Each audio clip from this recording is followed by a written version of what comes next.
Good morning from Grand Plan Farm. It's September 14th, 2025. It's around 9 a.m.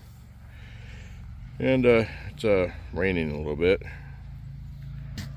Still kind of dry out here, but the golf cart was wet, the tractor's wet, and it's starting to sprinkle again. About 63 degrees. So, doesn't seem like it's going to be very warm today.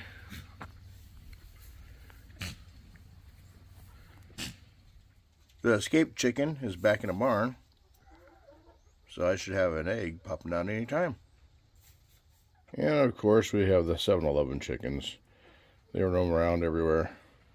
I give them some corn, get them in the barn. They're happy. All the animals have their food and their water. I'm going to try to go over and see this estate sell.